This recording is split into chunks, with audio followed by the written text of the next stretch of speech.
Boa noite, boa tarde a todos, boa tarde a todas. São 15h30, vamos caminhar com Jesus. Hoje começa a Semana Santa, né? Hoje é domingo de Ramos, né? Então a gente está aqui, nós temos o... que chegou alguém, quem é que chegou aqui? Eu não estou reconhecendo. Acho que é o Marcelo Nave. Ô Marcelo, tudo bem? Né? Marcelo Ave, acho que é ele. Ô Marcelo, boa tarde, paz e bem, Marcelo. Estamos aí, né, fazendo a live de hoje. Hoje é um problema, a gente fica pensando o que eu vou fazer com a live, porque hoje a gente faz um evangelho muito grande. É você mesmo, né, Marcelo? Que bom te ver aqui, Marcelo. Um abraço. Paz e bem para você, para sua família. Espero que estejam todos bem aí. Né, a gente vai fazer hoje, eu vou ter que fazer uma adaptação, né, qualquer, porque o evangelho é muito grande. Eu não sei o que eu vou fazer, não. Daqui a pouco eu penso aqui. Né? Talvez eu faça, acho que eu vou fazer o evangelho da procissão. Né? Eu vou falar sobre todas as leituras, mas acho que o evangelho da procissão é um evangelho interessante. Né? Até porque tem algumas coisas que as pessoas elas não estão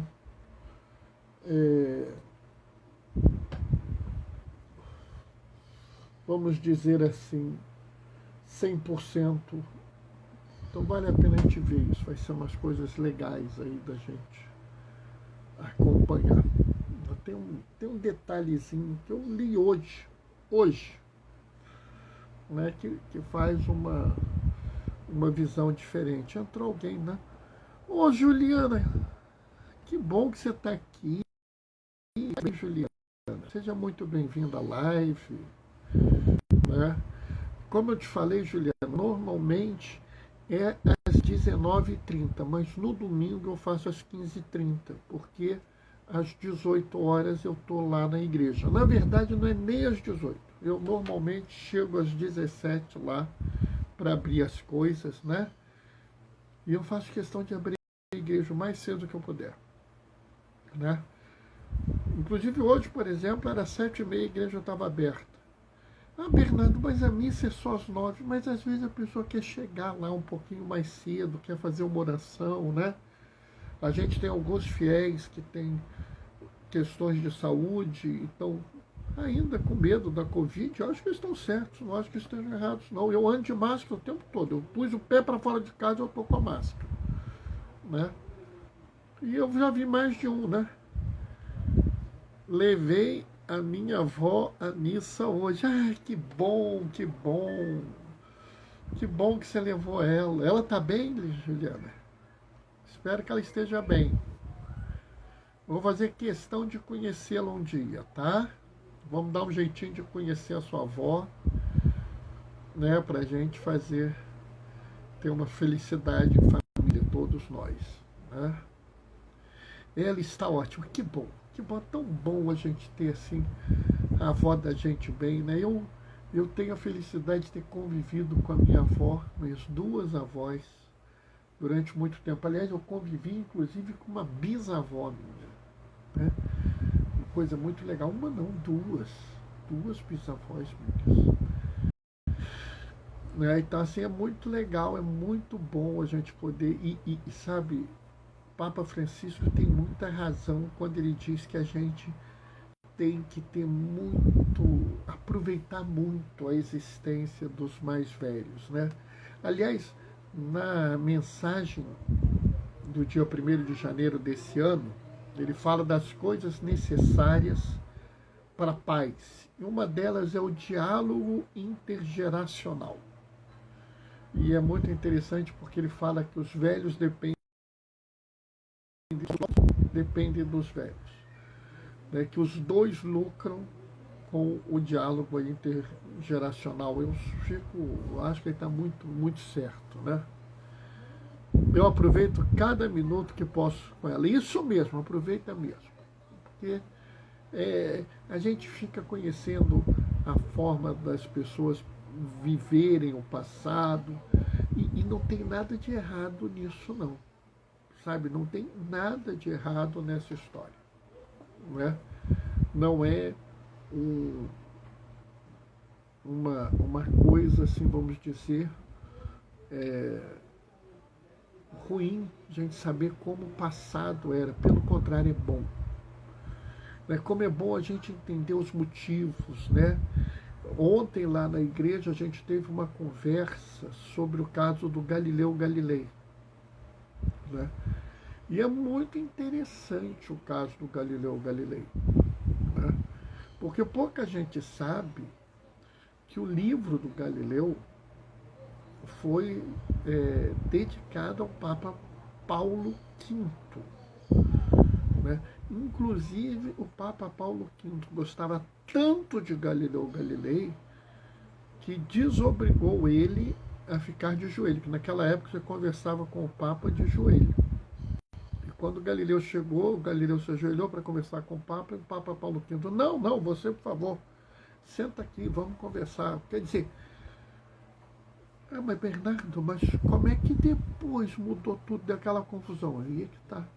Você só vai entender se você conhecer os meios, os momentos, a história, né, tudo que havia em volta naquele ponto. E é isso que as pessoas às vezes ignoram e que só os mais velhos podem nos dizer. Coisas que só as pessoas mais velhas podem nos dizer. E eu vou começar a fazer a reflexão de hoje lendo o Evangelho. E eu vou ler o Evangelho da procissão, não o Evangelho da paixão. O Senhor esteja convosco, Ele está no meio de nós. Proclamação do Evangelho de Jesus Cristo, segundo Lucas. Naquele tempo, Jesus caminhava à frente dos discípulos, subindo para Jerusalém. Quando se aproximou de Betfage e Betânia, perto do Monte das Oliveiras, enviou 2 dos seus discípulos, dizendo: Ide ao povoado ali na frente. Logo na entrada encontrareis um jumentinho amarrado, que nunca foi montado. Desamarrai-o e trazei-o aqui. Se alguém por acaso vos perguntar: por que desamarrais o jumentinho? Respondereis assim: o Senhor precisa dele. Os enviados partiram e encontraram exatamente como Jesus lhes havia dito. Quando desamarravam o jumentinho, os donos perguntaram: por que estáis desamarrando o jumentinho? Eles responderam: o Senhor precisa dele. E eles levaram o jumentinho a Jesus. Então puseram os mantos sobre o animal e ajudaram Jesus a montar. Enquanto Jesus passava, o povo ia estendendo sua roupa no caminho. Quando chegou perto da descida do Monte das Oliveiras, a multidão de discípulos, aos gritos e cheia de alegria, começou a louvar a Deus por todos os milagres que tinham visto. Ele, bendito o Rei que vem em nome do Senhor. Paz no céu e glória nas alturas. No meio da multidão, alguns fariseus disseram a Jesus: Mestre, repreende seus discípulos. Jesus, porém, respondeu: Eu vos declaro, se eles se calarem, as pedras gritarão. Palavra da salvação. Sabe, a leitura de hoje é uma leitura complexa. Nós temos 4 leituras em vez, nós temos 5, bem na verdade. Nós temos a primeira leitura, o Salmo, a segunda leitura. Nós temos esse Evangelho da procissão e o Evangelho da paixão do Senhor. Não dá para fazer toda essa leitura em meia hora. Não ia dar. Então eu escolhi fazer um evangelho pequeno, evangelho da procissão. Mas aqui eu acho que a gente deve observar uma série de coisas. E há uma questão que talvez muita gente não entenda. Por que os fariseus dizem assim: Mestre, repreende os seus discípulos? O que havia naquele momento que exigia uma repreensão, né?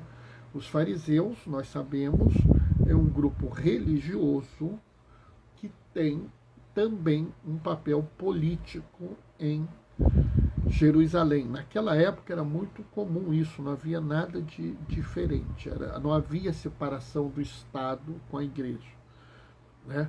Ou seja, não havia uma posição onde a igreja não se mete na política mundana e a política mundana não se mete na igreja.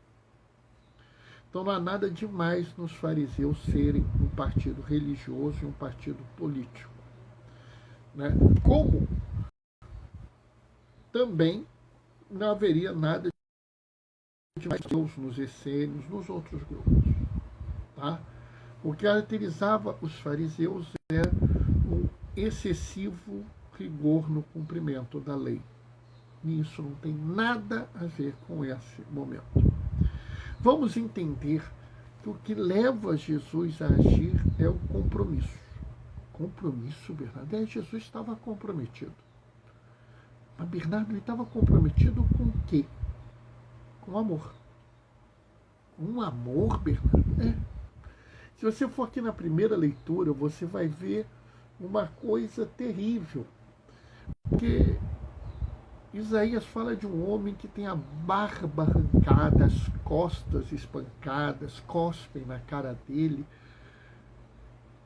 Por que alguém aguenta isso? Ele não se desviou, ele não saiu daquela posição, ele não abriu mão daquilo. Por que alguém aguenta isso? Que uma pessoa seja atacada de forma violenta, não consiga se defender, a gente entende, ele não conseguiu se defender. Mas por que alguém aceita isso de forma normal? Pelo amor. Observe quando começa a primeira leitura, é assim: o Senhor Deus me deu língua adestrada para que eu saiba o que dizer, a palavra de conforto à pessoa abatida. Desde o início, Deus me deu ouvidos afiados para que eu possa ouvir as pessoas. Sabe, aqui em Isaías, essa pessoa que sofre isso tudo, Isaías não conheceu Jesus, Isaías viveu milênios antes de Jesus e ele descreve Jesus. E por que ele faz isso? Porque ele está preocupado com a pessoa que precisa ser cuidada. E nós precisamos ser cuidados, nós precisamos ser protegidos, nós precisamos ser amados, acolhidos. Nós precisamos receber as pessoas. Nós precisamos ser recebidos. E se você olhar Jesus, Jesus nunca negou o acolhimento a uma pessoa. Não existe em todo o Evangelho uma situação de pecado que impedisse Jesus de chegar àquela pessoa. Ah, Bernardo, mas quem te disse que não aconteceu? Eu tenho certeza que se existisse um pecado que impedisse Jesus de chegar àquela pessoa, ele estaria escrito.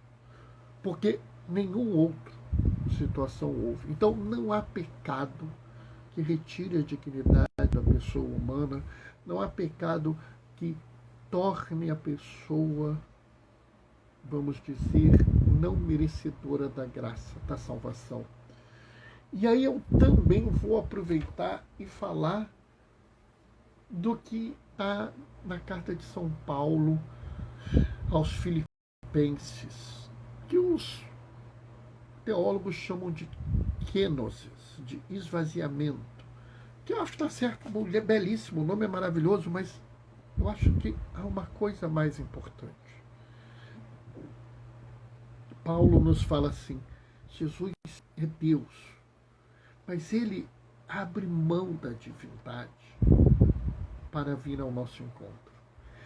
Ele é Deus e aceita se tornar escravo. Paulo era judeu, Paulo sabe que Deus é o ser todo-poderoso. E ele fala, aceitou a condição de escravo. Sabe, é inacreditável a gente pensar que por amor, Deus que é imortal se torna mortal quando ele encarna no Natal. E na paixão que nós vamos celebrar em breve, ele morre para nos salvar.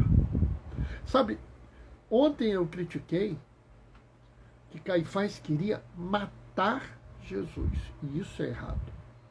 Mas a pessoa estar disposta a dar a sua vida para salvar o outro não é errado. E quando Deus imortal se torna mortal e resolve morrer por nós, é algo absolutamente fora do padrão. E aqui eu quero fazer uma ligação entre o que Paulo fala, que ele se torna escravo, com o que nós assistimos lá na última ceia. Porque na última ceia, Jesus vira e fala assim: os grandes das nações as oprimem, os poderosos fazem que elas vos chamem de benfeitores. Mas com vocês não deve ser assim.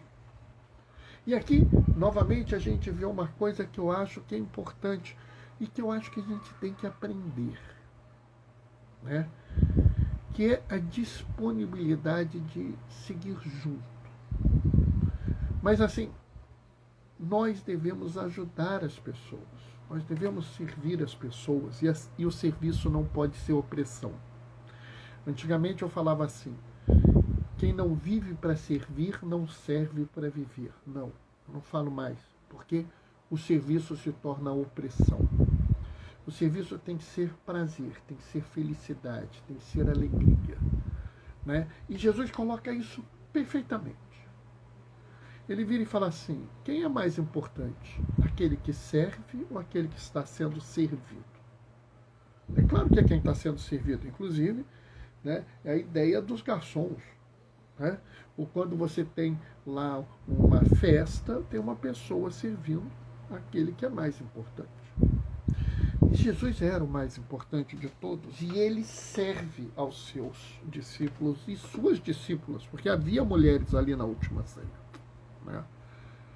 Ele que serve. Tomai e comei, tomai e bebei, ele é que dá. Né? Esse serviço é a marca de Jesus. E ele leva isso às últimas consequências. Quais são as últimas consequências? Lá na cruz, espancado, machucado, humilhado. Ô Pedro, boa tarde, paz e bem, Pedro, meu filho amado. Ele lá na cruz, espancado, ensanguentado, humilhado, já tinha caído com o peso da cruz, já tinha obrigado o sirineu a carregar a cruz porque ele não aguentava mais. Ele, no pior momento, é um sofrimento impensável. Vira para ele uma pessoa. Sabe, é muito interessante porque existe um desejo de tornar Jesus violento. E eles falam assim: Jesus manda pegar a espada. Não, Jesus não manda pegar a espada. Jesus manda se cumprir a Escritura. Ele será contado entre os malfeitores. Ou seja, o que identifica o malfeitor para Jesus? O uso da arma. Jesus é tão contra a violência que ele considera que a pessoa que porta a espada é um malfeitor. Jesus é tão contra a violência que quando ele foi preso, alguns pegaram em espadas para defendê-lo. E chegaram a arrancar a orelha de um dos que aprenderam. Jesus não só manda que eles parem, como cura a orelha do agressor. Isso. Ele é crucificado entre dois malfeitores, duas espadas, dois malfeitores. Nota a relação entre ter uma arma e ser malfeitor. Essa é a cabeça de Jesus. Vamos adiante. Ele está entre dois malfeitores. Um dos malfeitores ainda está escarnecendo dele. Ah, otário, tu achava que era o bom, tu tá ferrado, vai morrer que nem eu. E um deles, ciente de toda a sua miséria, ciente de todo o seu pecado, ciente de tudo que errado que fez, ele sabe que ele não merece o perdão, tanto que ele não tem coragem de pedir o perdão. Tudo que ele pede é: Senhor, quando tiver com teu pai, fala bem de mim. Quase como aquele réu que pede que alguém diga que ele tem alguma possibilidade de conserto para diminuir a pena dele. Não há nenhuma esperança de salvação no coração daquele homem. Há apenas arrependimento. Ele apenas está dizendo: eu sei que eu não presto, eu sei que eu não fiz nada de certo, de bom e de justo, mas diga pelo menos ao seu pai que eu não te fiz mal. Naquele momento, Jesus vira para aquele homem e fala assim: meu filho, ainda hoje tu estarás comigo no paraíso. O amor de Jesus é tão grande, mas tão grande, que no pior momento da vida dele, à beira da morte, quando as suas forças estão se esvaindo, ele para ouvir aquele ladrão. Ele para ouvir aquele ladrão porque o coração dele quer ouvir aquela pessoa como o servo da primeira leitura e quer salvá-lo. E aí a gente vê como Jesus é aberto a cada um de nós. Resta saber o seguinte, né? Ô Lázaro, boa tarde, paz e bem. Resta saber o seguinte: por que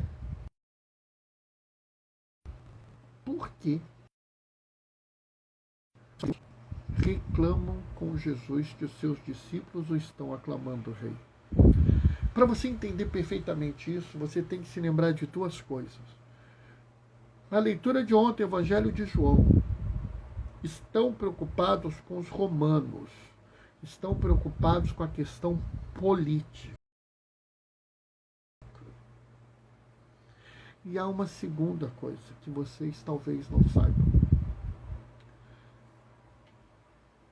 A festa da Páscoa é uma festa religiosa. Mas a entrada de Jesus não é uma festa religiosa. Não havia uma festa de Domingo de Ramos na época de Jesus. Quando Jesus se coloca naquele jumentinho, ele não chega como um rei poderoso a cavalo, ele chega num jumentinho, né? Mas quando ele se coloca como jumentinho, ali no jumentinho como rei dos judeus, os fariseus interpretaram aquilo como uma declaração política. E aí estavam preocupados com os romanos. Observem que eles já haviam decidido matar Jesus. Eles já haviam escolhido matar Jesus porque ele havia ressuscitado Lázaro, porque ele havia transformado a água em vinho, porque ele havia ressuscitado a filha de Jairo, porque ele havia curado a hemorriça, havia curado o cego Bartimeu. Então eles tinham que matar Jesus. Fazer o bem para algumas pessoas é terrível, né? É até interessante, né? Como às vezes as pessoas se perturbam com o bem. E foi por isso que eles resolveram matar Jesus. Então, não há nenhuma preocupação religiosa na fala do fariseu, e sim uma preocupação política, né? uma má política. Papa Francisco, na Fratelli Tutti, fala sobre a política melhor. Essa não é a política melhor, é a política pior. Né? Mas vamos em frente. Eu vou terminar aqui, porque afinal de contas, daqui a pouco eu estouro meu tempo. Tem muita coisa para falar, não dá para falar tudo hoje. Eu vou fazer um esforço para falar outros dias com vocês, se conseguir todos os dias, mesmo com alguma dificuldade na quinta-feira. Na sexta-feira eu vou ter que dar um jeitinho, mas acho que eu consigo fazer. Sábado eu não tenho ideia do que vou fazer, porque é a liturgia. Tá? Mas estamos juntos. Que Deus os abençoe, vos guarde, que siga com vocês. Aqueles que puderem, aproveitem essa semana. Usem essa semana para se recarregar, para ver todo o amor que Jesus tem por nós. Domingo nós celebramos a Páscoa, sábado a ressurreição.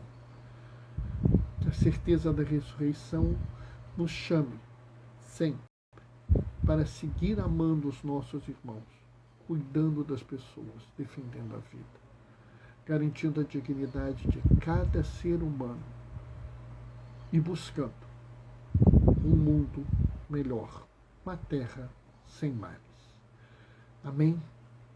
Bom, pessoal, vou interromper hoje, vou sair, né? Vou deixar minha bênção, espero que vocês tenham gostado, espero que tenha valido a pena. Né? Espero que vocês aproveitem muito. Eu daqui a pouco estou descendo para a paróquia, que eu tenho que ver como é que estão os ramos, eu tenho que ver um monte de coisa. Né? Mas o importante é a gente estar junto. Vamos aproveitar. Tá? Beijo no coração de todos. Amanhã, 19h30, a gente se encontra. Combinado? Até lá. Que o Senhor esteja convosco, que Ele está no meio de nós, por intercessão de Maria Madalena. Desça sobre vós e permaneça para sempre. A bênção do Deus Todo-Poderoso, Ele que é Pai, Filho e Espírito Santo. Que a alegria do Senhor seja a nossa força. Vamos em paz, vamos juntos. Até amanhã, 19h30. Beijos e bênçãos. Tchau, tchau.